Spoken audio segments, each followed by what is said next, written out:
Well, hello again everybody. Well, I'm sure that most of you will be glad to know that today's episode is going to be the fourth and the final instalment of our Lafayette HE40 radio restoration. Now, I'm actually planning on doing a few jobs today. Now, one of those jobs is going to be having a go at cleaning up the case of this HE40 radio. Now, I don't know about you, but I don't like my radios looking farm fresh and brand new. I like them to show their history. So I'm going to be doing what I would call a sympathetic restoration, which basically means I'm going to be doing as little work as possible. The other thing that I would like to do is replace this rather random selection of knobs. Some of these knobs are actually kind of so small that I can't actually turn them very easily. The diameter is too small and your fingers slip on them. Both this tuning knob at this end and the band spread knob, you can also see that they are totally different. So none of these radio knobs are the original ones, so I do intend to replace them. I've actually bought, well, about the best thing I could find, which was actually at short notice, which is the type of knobs that they put on guitars. So we've got a couple of these which are going to replace the tuning and the band spread knob, and I've got a couple of smaller ones here which I think, well, I say smaller, they're a little bit bigger than the ones on, and they've got a textured grip. So these are going to replace this band selector, the BFO and the volume control. So at least all the knobs will look right. Unfortunately, the screws that hold these knobs on, they're all kind of walled out, or certainly the heads are, and although I've tried to get them off just using a normal screwdriver, we've failed. So I think we're going to have to try something a little bit more aggressive, like drilling them out, which is, you always have to be a little bit careful when you're removing radio knobs, because we don't want to end up scratching the face of the radio. So we're going to have a go at that today. And I also bought some of this felt material. So what we're going to do with this is we're going to get this sheet felt material, we're going to punch it out into circles, and we're going to make the felt washers that go behind some of the radio knobs. I'm sure you've actually seen them. I think the main purpose of those felt washers is to stop dust and dirt getting into the radio, and it also stops the actual back of the knob from scratching the face of the radio. So when we put the new knobs on, which are metal, we're going to put these felt washers on to offer a bit of protection between this plastic surface and the metal knob. Now, before I go any further, I do actually have to give a warning about replacing the knobs on this radio. Originally, this radio would have been an AC-DC set, so it would have had a live chassis. So the manufacturers of this radio went to a lot of care to stop anybody from being exposed to any of the metal parts, because depending on the way that you put the plug into the main socket, I think particularly in America, the chassis could either be effectively earth potential or it could be live. Now, of course, a lot of the metal parts are conductive on a radio, so where any of the screws go through and penetrate the front case, for example, you can see that they are actually on like a plastic bush. And the same for the feet underneath the radio here, that the actual chassis of the radio here doesn't actually make contact with the cabinet because it could be live. But this particular radio has been refitted by its previous owner, so it is no longer an AC-DC set. This is purely an AC set, and the reason I can say that is because it's got this transformer in it that we put a cover on it. So what I'm working up to with this warning is that if you actually take the plastic knobs off a radio and replace them with something else, you could be exposing yourself to the risk of electric shock if you were to put metal knobs on an AC-DC set. I don't have that concern because this is a purely AC set, so the chassis is guaranteed always to be at ground potential. I know it's at ground potential especially because here in the UK we use a 3-pin plug, and the earth pin is I've actually screwed it to the chassis connection, so I can guarantee that the chassis of this radio will always be earthed, and there's no chance of these knobs, which are made out of metal, there's now no chance of them becoming live. But if you're watching this video in America, you want to be very, very careful if you try to replace these radio knobs. However, the main thing that I'm planning to do today is the radio alignment. Now, for those of you that aren't familiar with radio alignment, and I don't claim to be particularly familiar with it, it is a little bit of a black art and it can seem impenetrable at times, but I'm going to have a go at trying to slightly demystify it. The alignment of a radio isn't a one-step process. It actually consists of quite a number of things. But you can think of it a little bit like tuning up your car engine.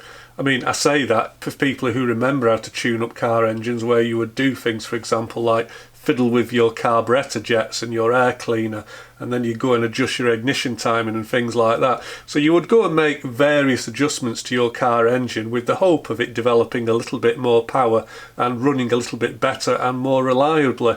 Well, radio alignment does have some similarities to that, in that we're actually trying to peak the performance of the radio to make it work better. But I suppose we've actually got to start by defining what better means. Well, for me, I'm going to say that when it comes to radio performance, one of the most important things is for the ability for a radio to pick out the actual signal we want, the station. We want to be able to pick that station out from the surrounding noise. So in order to do that, we want the bandwidth of our radio to be sufficient to listen to the signal that we want to listen to, but we don't want to have an excessively wide bandwidth so that we actually bring in a lot of noise into the receiver. You know, we want the bandwidth to be just slightly wider than the radio station. So one of the things that will affect that is things like the IF alignment, because this is a super het receiver, so it has an intermediate frequency. So within our radio here, we've got these two intermediate frequency transformers. So what we'll be doing is we'll be adjusting these so we can set the characteristics of the bandwidth of both these transformers to what we want. So they actually bring the maximum amount of signal in from the radio. We want to bring the maximum amount of signal in, but the minimum amount of noise. Now, for many people, another important performance feature of a radio is how well this frequency dial here, how well it's calibrated. For example, if you want to listen to a station, I don't know, maybe here, 800 kilohertz, you would want to be able to tune your radio into the 800 kilohertz and you would expect to hear your station. Well, I don't know about you, but I'm sure we've all tuned radios into where we expect a station to be, and it isn't there. Well, you would hope that the actual company that's transmitting that radio signal, they're using very high-end equipment, everything's crystal calibrated, etc. So I'm pretty sure that generally speaking your radio stations are transmitting where you would expect them to, but we've all been there when we've tuned into a station and we've found out that we've had to tune a little bit higher or a little bit lower down the band. Well, the thing that will affect that is actually the adjustment of the local oscillator within your radio, and that local oscillator is affected by these two controls here. So we've got some capacitors here and we've got some inductors. So what these capacitors and inductors do is they adjust the frequency of the local oscillators. The actual capacitors adjust the frequency of the oscillator at the top end of the band, and the inductor slugs actually adjust it at the lower frequency side, which is down here.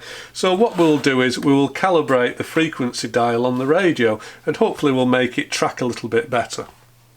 And the third adjustment that we're going to do today is actually just to peak up the tuning coils at the front, at the RF front end of our radio, to make sure that they're a good match with our antenna, because to actually transfer the maximum amount of signal into our radio from our antenna system, we want to try to match it as best we can. So we've got a series of capacitors here, again one for each band, so we'll be adjusting them to try to optimize them for the antenna connection.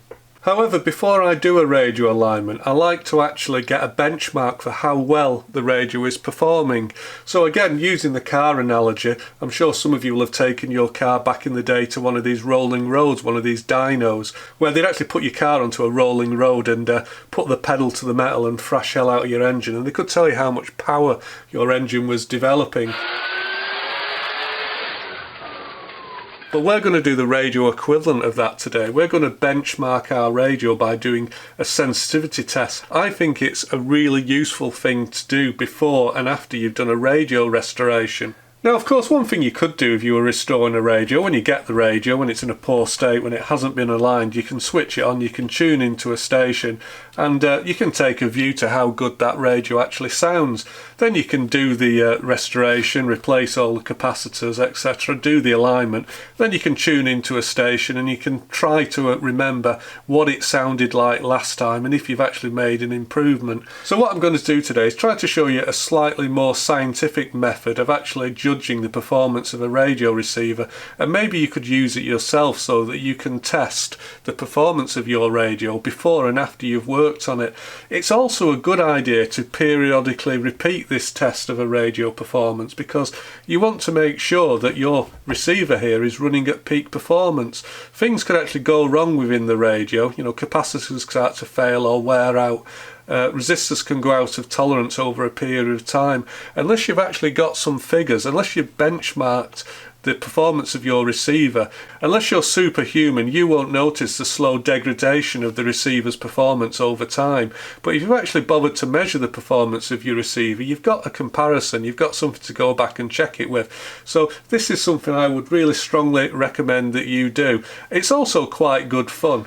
I've got on the bench here a small portable AM/FM radio. Now this particular example has suffered many years of abuse and buggery by myself, and it's actually quite amazing that it's still working, although I see that it has lost the bezel for its display and the case is cracked and splintered in various places, but yes, it does still work.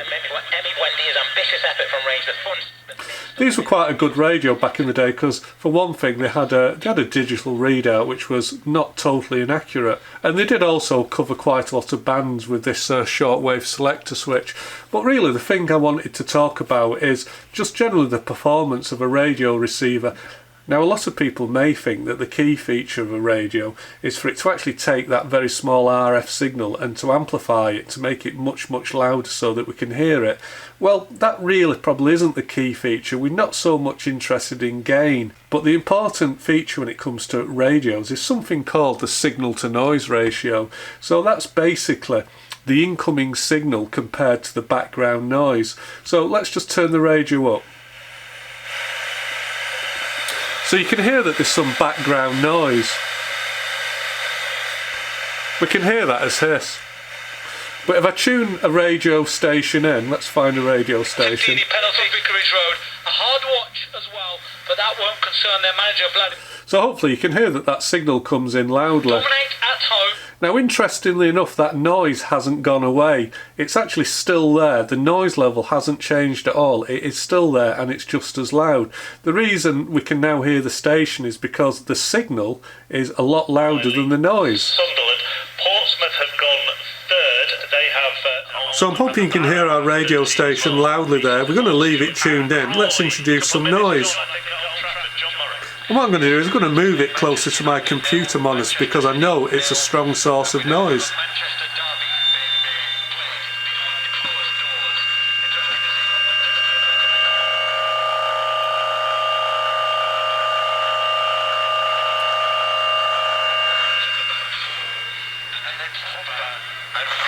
It's almost a 4-2.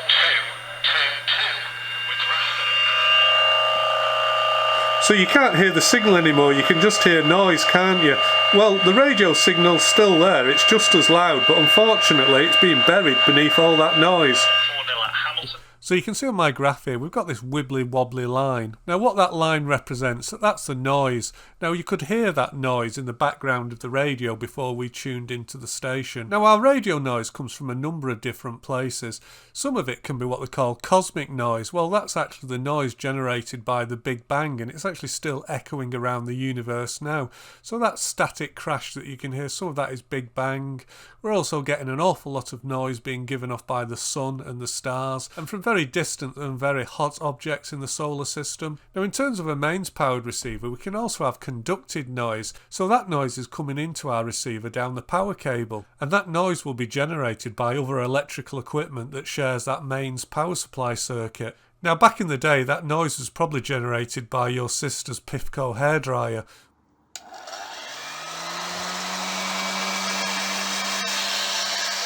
But a much more common source of mains-borne interference is those little switch mode power supplies that we plug into the wall and use to charge up our phones.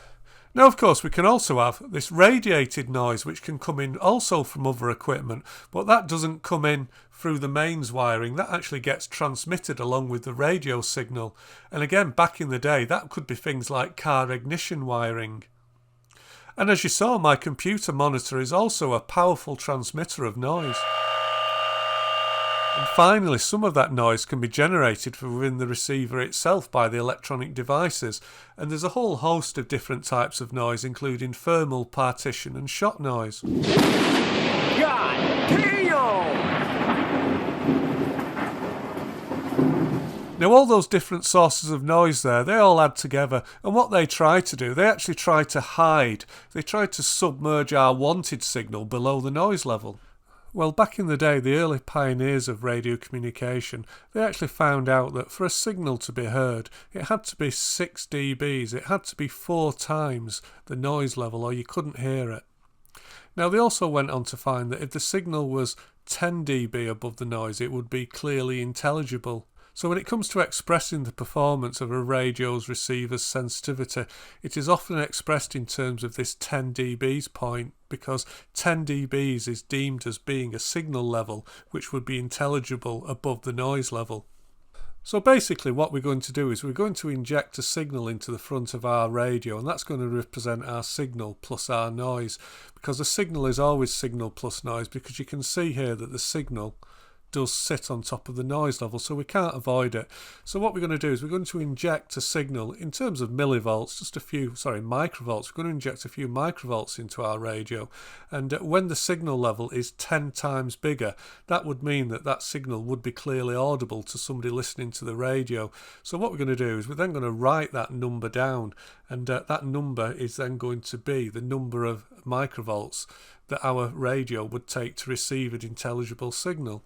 So normally when it comes to signal to noise ratio, it's actually a measure of power. So it's signal power plus noise power divided by noise power. But of course, working in powers is a little bit more difficult for us, especially if we're used to using things like benchtop voltmeters. So what we can do is we can modify this formula to make it in terms of voltage. So here's the way we modify it. So it's going to be signal plus noise voltage over noise voltage, and then we've got to convert that into a logarithmic scale using 20 log to the base 10. Now don't worry about the maths if that sounds complicated, it really isn't. You're going to use a scientific calculator to do all the heavy lifting, and it really is much easier to do than I've made it sound. Now you'll be glad to know the equipment we're going to use is going to be familiar to most of you radio restorers out there. Probably the most important piece of equipment that you're going to need is a signal generator, and typically we would set up our signal generator to produce an AM modulated waveform, and that'd be modulated to a depth of 30%, and the modulated tone would probably be around 1 kilohertz. Now, depending on the type of signal generator you've got, and probably more importantly the type of radio receiver, you could probably go ahead and just connect your signal generator directly to the input of your radio receiver. Well, you certainly could if it was a more modern type communication receiver that's got a 50 ohm input on its antenna socket, but unfortunately our radio hasn't got one of them. It's an old radio. It's got maybe what we'd call a 400 ohm open line feeder connection. So I'm using something called an RMA dummy antenna. So the purpose of this device here, which I've said it's optional, it depends on what type of radio you've got. So the purpose of this RMA dummy antenna, that's going to convert the very low impedance 50 ohms from the output of my signal generator to the higher impedance of our radio receiver, because what we don't want is we don't want our signal generator here, we don't want our piece of test equipment to actually affect the performance of our radio receiver in a negative way, because what can happen is if it is very low impedance, it can detune the front of our radio receiver, and it won't work, it won't be as sensitive as it maybe should be. So it is important to try to match the input impedances where you can. But having said that, if you don't have one, just go ahead and do it anyway, it will still work. And I'm sure that we've all got the final piece of test equipment that we need here, which is simply an AC voltmeter, although it is important that you do use an RMS voltmeter, and I've got to admit most of them are these days. And what we're going to do with that voltmeter is simply connect it across the speaker terminals. Well, for any of you still watching out there, take yourself an extra brownie point for perseverance. So what you need to do first is you need to set up all the test equipment in accordance with the drawing that I showed you previously, switch on that test equipment and allow it to warm up for a period of time. How much time you give that equipment to warm up probably depends on the equipment. Transistor equipment probably doesn't take any time at all, but if it's valve equipment, and especially if you're using maybe an old valve signal generator, maybe allow that to warm up for an hour so it isn't drifting. Now when everything's warmed up, what you want to do is you want to set the signal generator to the frequency that you're going to conduct the test at. Well, I'm going to test each of the radio bands, but I'm actually going to start off with the broadcast band, and I've chosen a frequency that's about mid-band, and I'm also trying to choose a frequency that doesn't have a station on it, because you can get interference from that station which can skew your measurements. So for this particular radio I'm going to choose around 900 kilohertz. You need to have the signal generator modulation switched on, maybe set to a modulation depth of 30%. And start off with your signal generator set to a relatively high signal level, maybe something like 100 microvolts, because you want to make it easy to tune in and find that signal using the receiver. So next, go ahead and tune in your receiver. Now once you have tuned in the receiver, you want to actually reduce the signal level so you can just about hear it. You want to be able to hear it above the noise, but you don't want a high signal level, because if you do have a very high signal level, it's likely that the automatic gain control will kick in, and that will actually reduce the gain of the radio receiver, so it'll make the sensitivity look less than it actually is. Some communication receivers will allow you to actually turn the AGC line off altogether. Another way of doing it is to get a length of wire if it's a valve receiver, and you can typically ground out the AGC line, but again, it's generally easier just to keep the signal level low.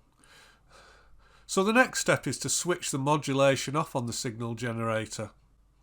Now you should be left with just a hissing sound, which is the noise level. So go ahead and take your voltmeter and measure it across the speaker terminals, and that's your noise voltage. So measure your noise voltage and make sure you write it down, because you're going to need it later. So for step 4, go ahead and switch the modulation of the signal generator back on, and you should be rewarded with the low level sound of the test tone coming through your speakers.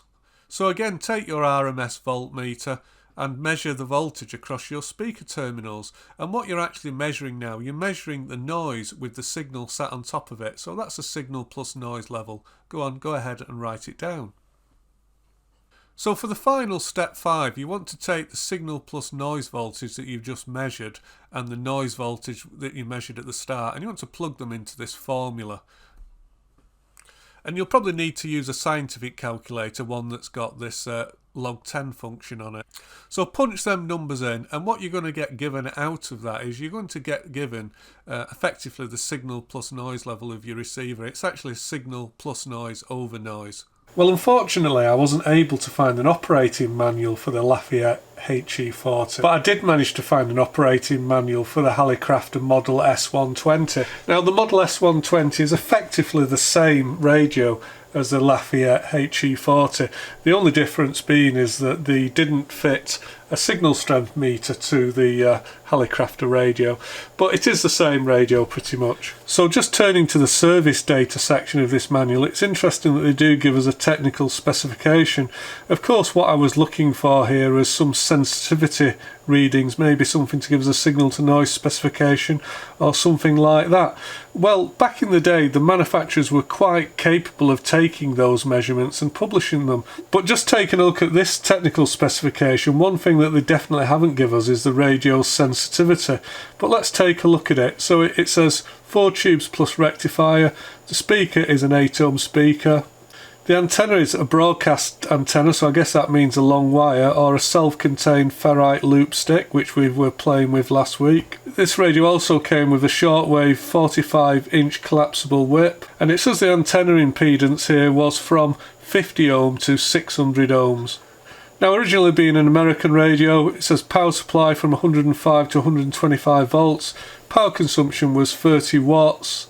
The intermediate frequency is 455 kilohertz, and of course it's useful to know that because we need it for the alignment. The frequency coverage is from 540 kilocycles to 31 megacycles, and it's got the dimensions and the weight, etc, etc. But one thing that is quite telling about this technical specification is the fact that the manufacturers didn't bother to tell us what the sensitivity was of this radio, which basically means that they weren't very proud of it. If it was any good, they would have been shouting about it from the goalpost, but they clearly were a bit embarrassed and didn't think it was worth writing down. Now, within our service data, we've got the alignment procedure, which is always very nice to have, isn't it? And within the alignment procedure, it is telling us that we need to connect our signal generator via an EIA dummy antenna. Well, back in the day, the output impedance from a signal generator, it could effectively be anything. If you were lucky, it might be 75 ohms. But the problem with these older receivers is they weren't expecting to necessarily see a 75 or a 50 ohm impedance antenna connection. They were actually expecting to see something with a much higher impedance, maybe up to around 400 ohms. So the problem with connecting low impedance test equipment, and especially modern test equipment which is 50 ohms, if you're not careful it can actually detune the RF section of the radio. So that's the reason why they're telling us to use this dummy antenna here. Well, I'm afraid that I've had to reshoot this part of the video because I found that on closer inspection it appears that my workshop's been terribly infested with an outbreak of shenanigans. Now, in the previous setup instructions I gave reference to this RMA dummy antenna, and what I said was because the input impedance of this radio was so high it wouldn't be a good match for our signal generator and you need to use this. Well, I think that's probably quite true for the alignment, and I do actually use it to do the radio alignment, but what I think is the actual impedance of this radio is actually much closer, for example, to 75 ohms than it is to 400. When manufacturers do give you an impedance specification, it is never what they tell you it is. It will change from one band to another depending on the radio tuning and 100 other factors, but certainly when they say it's 400 ohms, they actually mean it could be anywhere between 200 and 1,000. It's not a figure that's cast in stone, it's somewhat of a movable feast. The moment you think you got it figured, you're wrong. But what I was actually doing is I was actually injecting my signal level, and I was finding that I was having to inject kind of a levels of like 400 microvolts to actually get this radio to do anything, and certainly that wouldn't be right. I know that this radio is very deaf before the alignment, but certainly it wasn't 400 microvolts deaf. I wasn't really thinking very clearly, so I just went ahead and I did use this box to do the testing before the alignment, and I used this box to do it afterwards. That was a mistake, and what I found out is actually using this box has probably put all my readings out by about a factor of 10. So for example, I think at one point I was maybe saying that the radio sensitivity was 40 microvolts. Well, actually it was nearer to 4 microvolts. So I got it totally wrong using this box. So what I'm actually doing now is I've actually taken this box out of circuit and I'm actually feeding the radio directly from the signal generator. Now I hope that goes some way to explaining the mistake that I made, and you may see some references to those mistakes further on in the video because I do use some of that original footage. But I'm kind of going to put this on one side for now and forget about it, and I'm just going to show you how to do a basic sensitivity measurement. So as you can see, I've got set up on the bench here my voltmeter, and the voltmeter is actually connected across the speaker terminals. Now you can see that I've got this box of gubbins here. Well, all this box actually does is that you can see it's actually plugged into the phone socket here on the radio, so that's taking the audio out of my radio here, and all it's doing, it's actually connecting it to the voltmeter, so I don't have to physically make connections to the back of the speaker. Now this box does have some other tricks to it in that it's actually got a dummy load in it, because if you're actually disconnecting the speaker from the output of a valve amplifier, it's not a good idea, it can damage it. So when we disconnect the speaker we have to replace it with a resistance of the same value, and because I designed this box to work with various types of equipment, I can either set it to 16 ohms or 8 ohms. For this radio we'll be using it as the 8 ohm position, but again, don't get excited by this box. All we are effectively doing is we're just getting our AC voltmeter and we're connecting it across the speaker terminals. So step one of our measurement procedure is actually just to plug all the equipment in and let everything warm up. Now the reason that's important is because it does take a few moments to actually do this test, and what you don't want, especially in the case of a valve receiver, you don't want to do it when it's cold, because as you try to tune it into the wanted signal you'll find that the receiver drifts around as it warms up. That drifting will affect the noise and the signal measurement, so you want to allow everything to warm up. The same is true of your signal generator as well. Now for step 2 of our test you have to set up the signal generator, and I'm actually doing the first test on the broadcast band. I'm actually going to repeat it for all 4 bands here, but we'll start off on the broadcast band. And in my method statement I actually said that we set our radio to 900 kilohertz. And the reason that I chose 900 kilohertz is because it was the centre point on the AM broadcast band. So to me that sounded like a reasonable place to do it, because I thought the performance may suffer at the band edges, so I thought we'll do it smack in the middle. However, when I came to do that I found that there was actually a radio radio station at around the 900 kilohertz mark. Well, that's no good. We can't actually measure the noise of our receiver if there's actually a radio station in the back. So I've actually just adjusted the signal generator to, I think it's 870 kilohertz. So there we go, and what we can do is we can actually just look at the signal strength meter here, and we're just tuning it in to get a peak. I'm just doing that using my hearing. If you had an analog meter connected rather than this digital one, you could look at the needle on the meter and you could see it going up and down. Unfortunately, because I'm using a digital meter, the readings tend to jump around a lot, so it's quite difficult to actually peak the reading using a digital meter. Now, the other thing that you may be able to hear is the noise level is quite high. In fact, you'll hear the noise level better if I just turn off the modulation briefly. So now what we're actually hearing, we're hearing the noise that the radio is picking up. Some of that noise is being generated internally, but I suspect the majority of it is being either conducted in through the mains wiring, or it's actually being radiated in from adjacent noise sources. Now, I've actually noticed that one thing that's generating a lot of noise in my workshop is actually the lighting. So I'm just going to turn off my overhead lighting, and you should see that the radio is going to go a little bit quieter. Did you hear that? I'm going to turn it back on. So unfortunately, my new overhead lights actually generate quite a lot of noise. We want to minimise the amount of noise that's being picked up by the radio during the test. So if you've got noisy lighting or you've got other electrical equipment, it's probably a good idea to switch that off. You know, switch off any computers in the room and stuff like that, because you want to minimise the noise level. Now, as it happens, I've actually found that I've got this overhead desk lamp which I can turn on for us, and it doesn't seem to affect the radio. Okay, I'm going to switch the signal generator back on. It's set to AM modulation with a modulation depth of 30%, and I've got the signal level set to about 7 microvolts at the moment. So I'm just rechecking the tuning on the radio.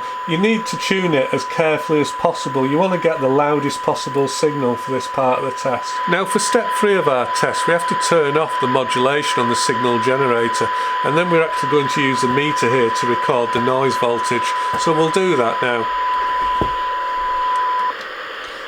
So I'm going to switch out the speaker now, and that's also going to put into circuit the voltmeter here. And I can see here that at the moment we're actually measuring, it bounces around a little bit, but it's around 40, 41. I'm going to call it 41 millivolts. So 41 millivolts, that's our noise. So you need to take your pen and paper now and go ahead and write that down, because that's the first part of the information that we need to know. So here's my pen and paper. I'm just going to write down 41 millivolts, and that is the noise. Now, for step 4 of our test, all we have to do is we just have to switch on the signal generator again. We have to switch on the modulation. So now our voltmeter, what that will show us, it will show us the noise, but it's going to have a signal sat on top of it. So this reading here will increase. So let's switch the modulation back on. And you can see that the reading has actually shot up. It's shot up to around 170. So we take our signal plus noise voltage, which was 170 millivolts. So I'm going to type that as 0.170. We're going to divide that by our noise, which was 41 millivolts, which is 0.041 equals, so that equals 4.1. So now we're going to take the log of that by just pressing the log button, and that equals 0.6. So let's take that 0.6 and we multiply it by 20 times 20. So on the calculator here we've got 12.3. So what that is, that's 12.3 dB. So what that means is, for an input voltage of 7 microvolts, our signal is 12.3 dB above the noise. So that's actually quite a reasonable result there. We said earlier that for understandable, readable communication you needed a signal to be 10 dBs above the noise. Well, our signal level at the moment of 7 microvolts, it's actually 12.35 dBs above the noise, so we've got more than enough signal. So this receiver's kind of working quite well. But in order for us to actually compare one receiver to another, you've actually got to try to do the test with an input level which generates you bang on 10 dBs, not 12. We've got a bit too much signal there. So what I'm going to do is I'm going to just reduce the input level to the radio. I'm going to turn the signal generator down a little bit, and I'm going to repeat the test. Now I'm actually going to also do it in a slightly different way, because this meter that I've got, it can actually give me a direct readout in dBs. You may find that your analog meter also has a dB scale that you could use as well. So I'm not going to go through the math again. I'm just going to quickly use my digital meter here to give me an output in dBs, and I'm just going to adjust the input voltage on the signal generator till we achieve the 10 dB that I'm looking for. I've already got the modulation turned off, so for this particular meter I'm just going to zero the dB level on it. I do that by pressing the relative button, so I'm now zeroed out. I've switched the modulation back on and it's given me a direct readout now, 11.9 dBs. There's always a little bit uncertainty in these measurements. I think I measured 12 dBs before. 11.8 is a very similar number. That's quite good enough. It's just variations in background noise. But what I need to do now is I just need to reduce the level on the signal generator until this comes nearer to 10.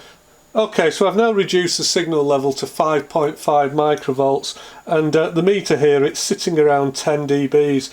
Well, as I say, the radio specification, generally when they declare the specification for a radio, they tell you to make the measurement at this 10 dB point. So what you have to write down is that this radio has got an input voltage of 5.5 microvolts to achieve 10 dB. So what I'm going to do next is I'm actually going to repeat the procedure for all 4 of our radio bands here. We'll have to obviously reset the signal generator to a different frequency for each of those bands, but I'm going to do the same thing. And once I've done that, I've actually got a benchmark for the performance of this receiver. We'll then go ahead and we'll do the radio alignment, and then when we've done the alignment we'll do the benchmarking procedure again, and we'll be able to compare the 2 readings before and after the radio alignment. Well, I think after all that faffing about, it's time to go ahead and have a go at aligning this receiver. It's been warming up now for a good hour, so it should be stable. Now as for the settings on the radio, we've got the automatic noise limiter switched off. I've got the tone set to low, but I think we'll set that to high because it's maybe a bit louder. The BFO needs to be turned off, which it is. Double check we are on band 1, and I'm actually deviating from the instructions. It actually says to inject the IF into part of the tuning gang. I'm not going to do that. My signal generator's got a high enough level. What we're going to do is we're just going to somewhat overwhelm the radio by putting a slightly higher level signal into the actual front end antenna tuning section. It will find its way into the IF without any problems. Now I'm also using my attenuator here, so I can attenuate the signal as part of the alignment process. It's easy to have this stepped attenuator on the bench. So I don't have an output meter connected, I'm just going to do it by ear, and we're going to adjust the IF for maximum smoke.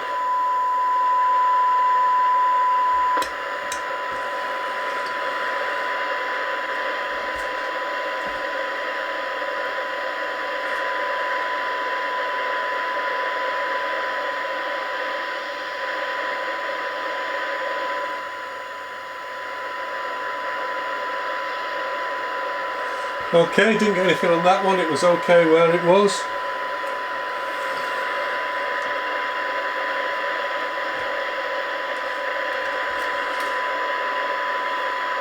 These chords are actually quite deep inside here, and just look, can't seem to reach them very well.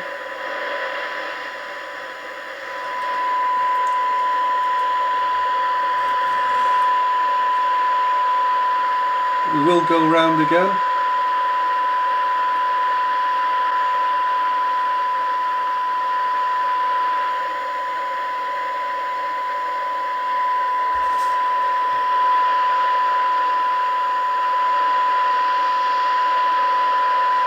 Might have got a little bit there. Okay, so the next thing we're going to do is we're going to try and align the top half of the broadcast band. Now it actually says we need to set the radio frequency to 1.4 megahertz and then adjust the oscillator, but it's actually so far out of alignment this the signal is really down at 130, so I think I'll need to try to do it a little bit more incrementally than that. So what I'm going to have to do is I'm going to have to chase the oscillator setting back up the dial.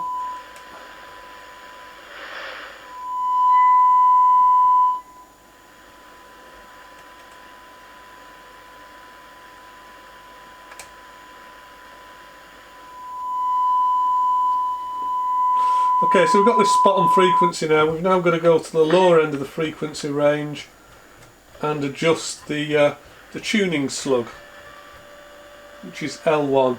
Reset the generator to 600 kilohertz. Yeah, and that one's a bit off as well.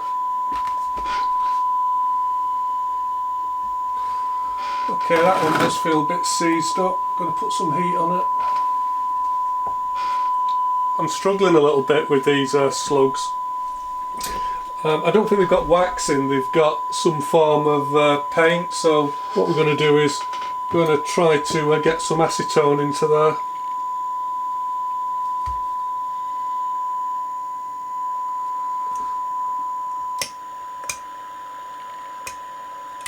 So one thing I have found is we've got the frequency tracking absolutely perfect on the AM band now from the 600 mark and the 1.4 megahertz, which is where it tells you to actually calibrate that. I've got that bang on, but unfortunately in the centre of the band it's still out. At the moment I've got this set to 900 and to actually tune the tone in,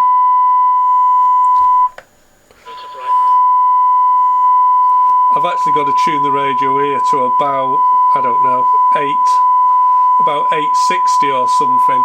So we have made an improvement from the way it was, but it doesn't seem to be tracking. I don't know if to say it's not tracking linearly. It's correct at both ends, but it's just out in the middle. So I'm not exactly sure what causes that. I suspect it's just down to the design of this radio. I don't think there's any adjustments we can do. But if you know what the problem could be, again, just leave it in the comments. Okay, so I'm happy now that I've got this as well as I can get it. So what I'm going to do is I'm just going to go ahead and tune band 2. Okay, so again it does appear that the frequency tracking is quite a long way out. We've got the signal generator set to 4.3, so that should be about here where it's actually on the 4 mark. So I think the first thing I'm going to do is I'm going to try and get it back on frequency. So I'm guessing that is going to be oscillator 2 on here. So I'm going to have to do the same thing. It's so far out, I'm going to have to just, I think, chase it up the band a little bit.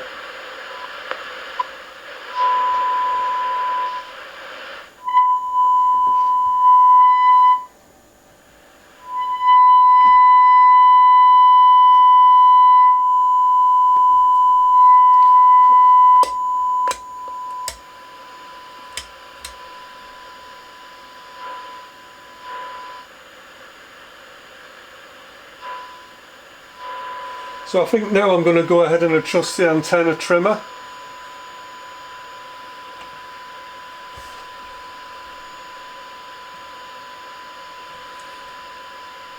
And these are so tight, I can't even move that. Just got to try an ordinary screwdriver in it.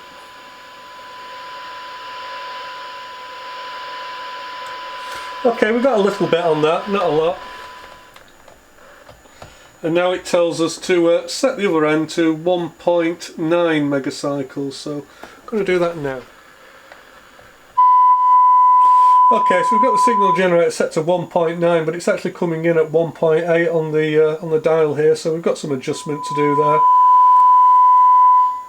Well, I'm afraid I have had somewhat of a fight with this radio in that it really didn't want to pull in at either end. So I've spent quite a lot of time adjusting it, and in the end I think I've got there. So what I'm going to try and do is I'm going to set a centre frequency now of 2.6 and see how far we are out. Okay, it is a little bit out, but it's not as bad as the other band.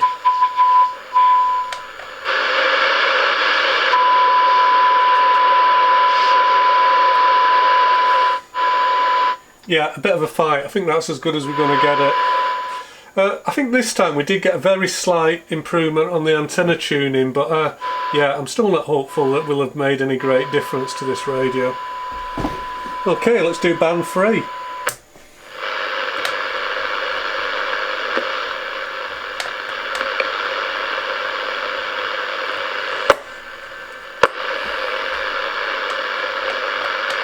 Well, the answer is no. Do we need a bit more signal?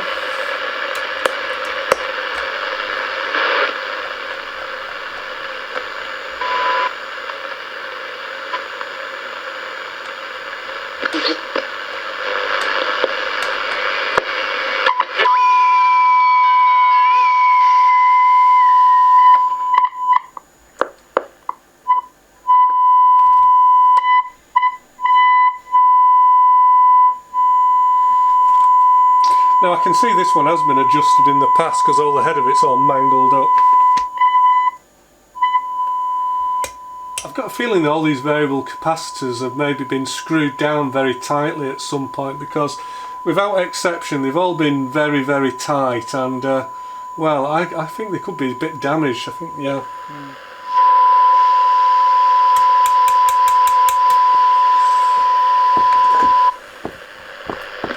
And again, another one that's absolutely solid.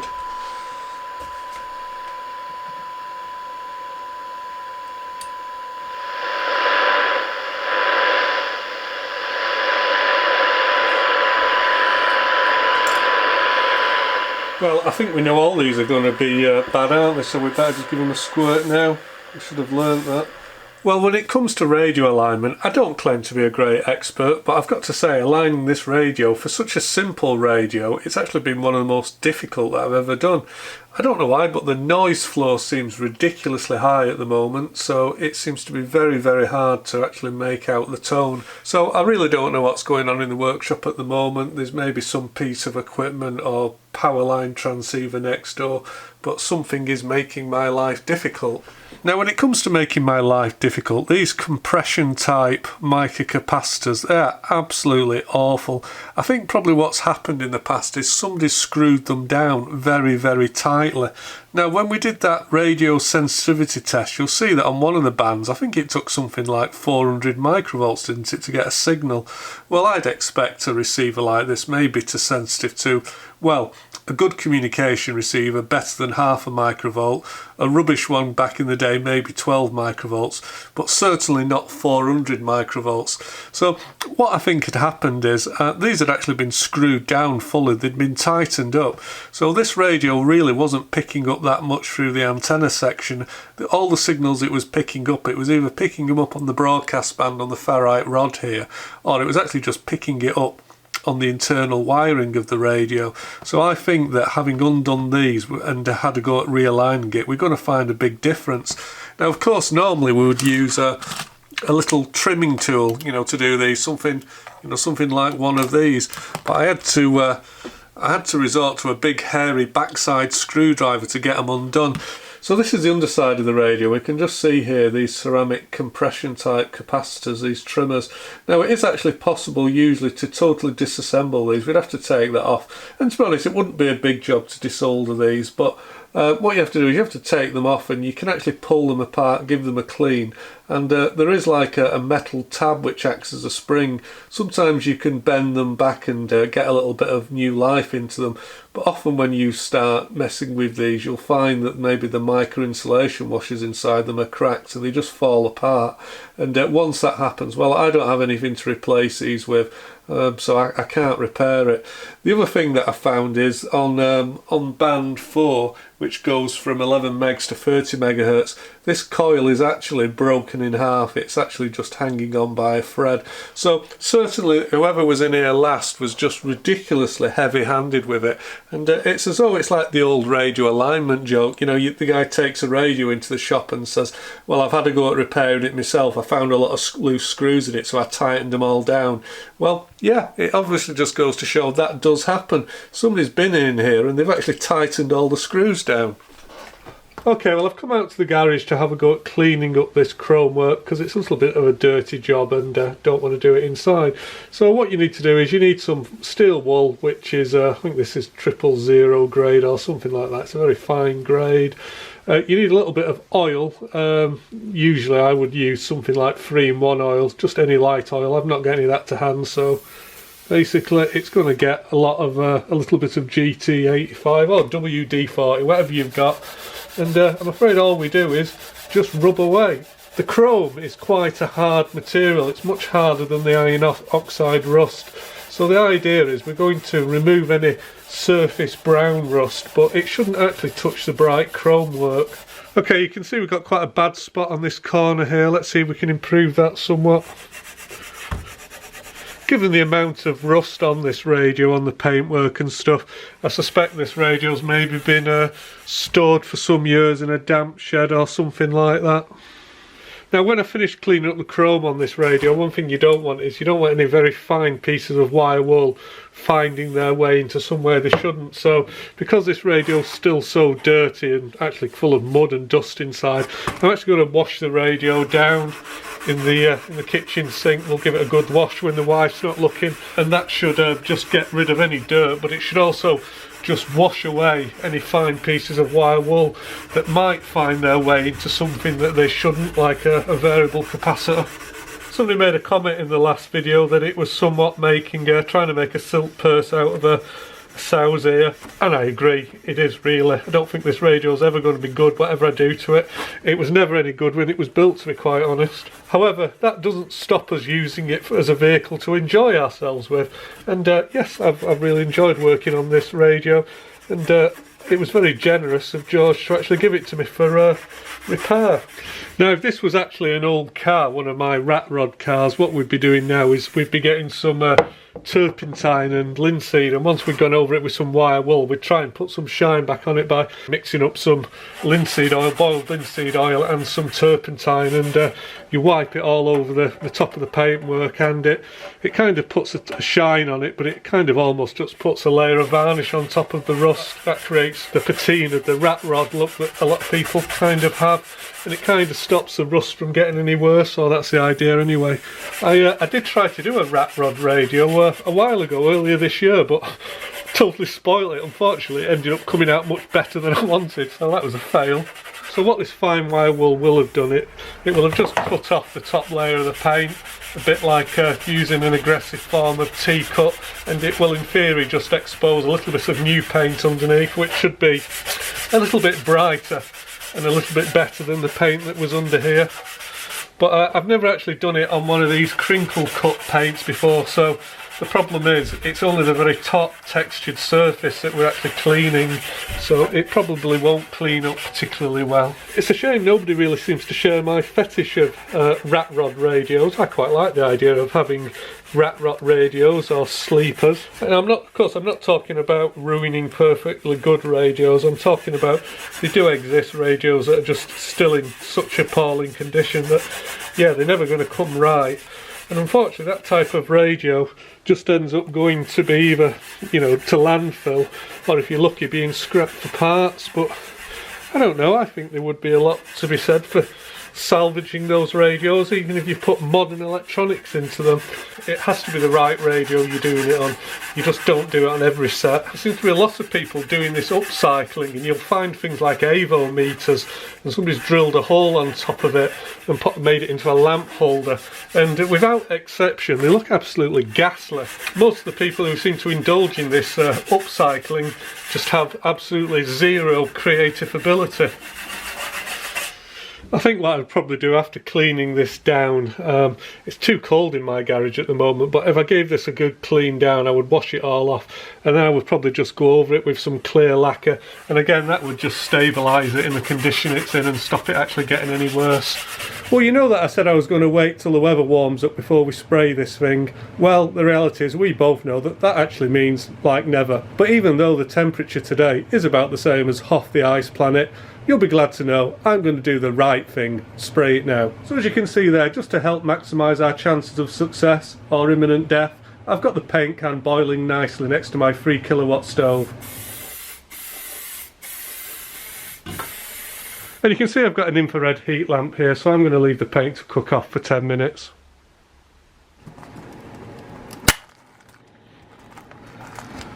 Munchy munch. I'm sure this could be very painful to watch for any of you knob aficionados out there. Yeah, I can see this grub screw just looks totally rusted. Hopefully we can now grab hold of it with something a bit more substantial and it should just come out. I think that did turn then. There we go.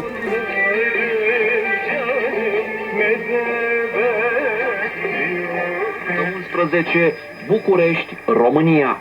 Amintim că omul anului 2019 la Radio România Internațional a fost desemnată tânără activistă suedeză pentru climă Greta Thunberg.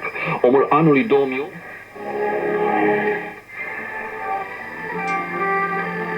This is the voice of Turkey.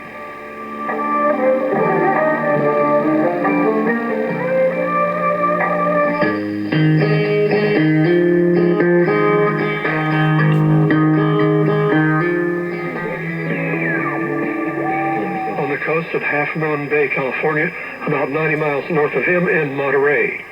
Since there was no trace of the other station on 1710 at Travis Air Force Base, checking the remote receivers in New Zealand and Australia, no signal on any of their fundamental frequencies, 3945, 5040, 2485, or 7260.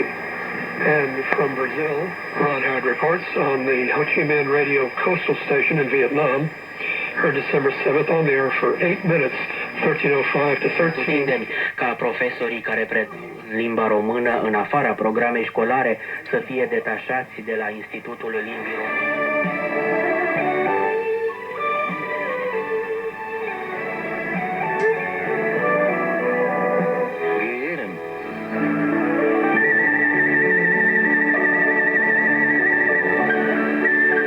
İnsanın kalbine muhabbet koymasının sebebi insanın Rabbini sevmesi içindir. Sevdiği zaman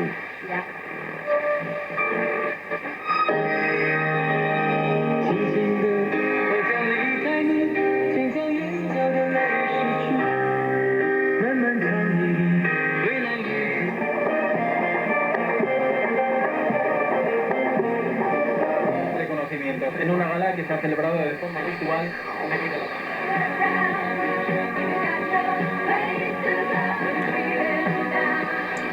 Welcome to Chinese Theatre, a program that seeks to immerse you deeply in the sights, sounds and tastes of China, just as if you're touring the country in real life. De l'Organisation mondiale du commerce, ce qui signifie droit de douane, par exemple. So how did you do in the end? Well, I think it would be honest to say that this old girl isn't going to win any beauty contest. But I think it's also true to say that she's not such an ugly duckling anymore. Well, they do say that beauty is in the eye of the beholder, but I think with 1, 2, 3, 4, 5 new aluminium knobs, this thing is actually a thing of beauty. Well, as for the paint finish, it's not brilliant, but at least we've stabilised what's there and it isn't going to get any more rusty. And I think where we did rub the paint down and give it a good clean with that wire wool, it has actually brought out quite a sparkle that maybe doesn't come out on the camera. But with regards to the sensitivity measurement that we took, I will just go through them. So for band 1 at 870 kilohertz, we started off with a sensitivity of 22 microvolts. After the alignment we got it to 3.9 microvolts. So for band 2 at 2.6 megahertz, we started off with a sensitivity of 55 microvolts, and after the alignment we got it down to 3 microvolts. So that was a very worthwhile improvement. For band 3 at 7 megahertz, we started off at 7 microvolts, and following the alignment we got it to 6. The biggest improvement was actually made on band 4.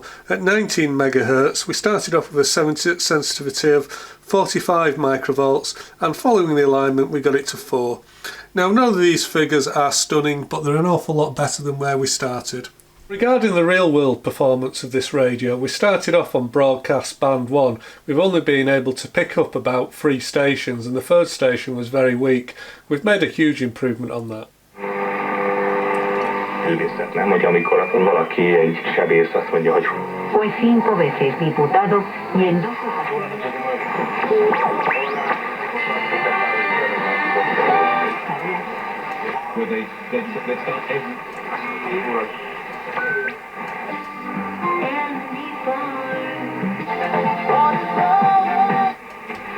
You can tell they didn't really know. routine remains high. Still the same.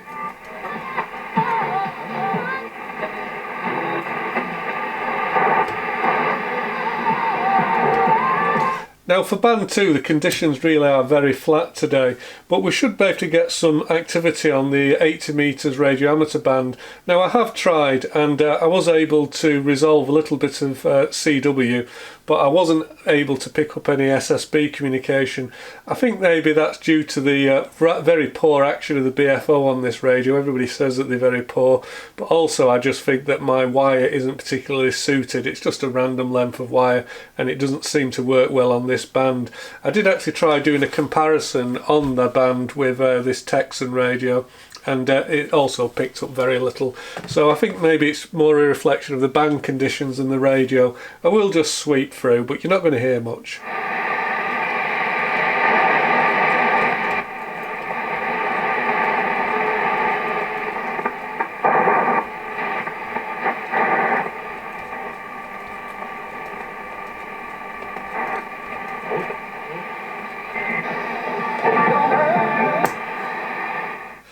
Now for band 3 we actually do get quite a lot of broadcast stations. This is one of the more lively bands.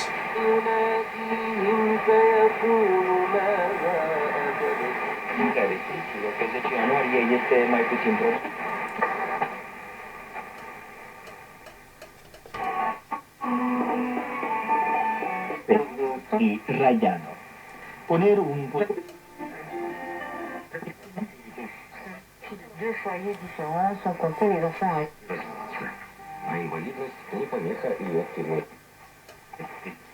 Probar si es que...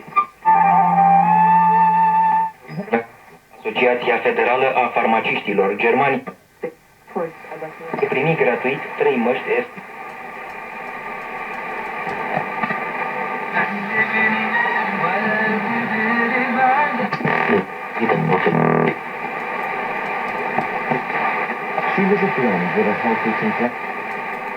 Now I was hoping to get some amateur action on the 40 metre band, but unfortunately that's been denied today. Now for band 4 it was actually totally deaf when we got this radio, and although we've actually much improved it with the alignment, having gone from a sensitivity of around 40 microvolts down to 4 microvolts, it still isn't performing particularly well on this band. Well, I have also checked the band using this Texan radio, and again it is actually pretty flat between 11 and 30 megahertz. I'm really not picking up very much, but we will just take a sweep through it.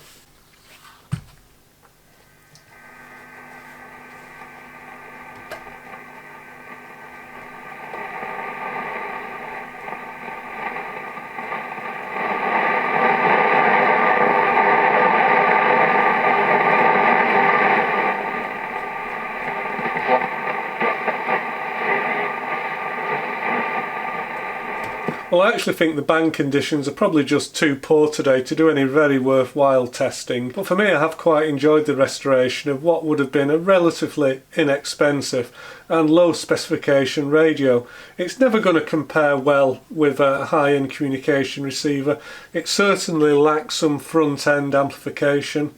You know, it could do with an extra valve in there, and the BFO is probably the worst that I've ever used. Putting that aside, the broadcast band certainly works very well, and also band 3 seems to work exceptionally well. So it really just remains for me to thank George for giving me this radio, and as always thank you for watching.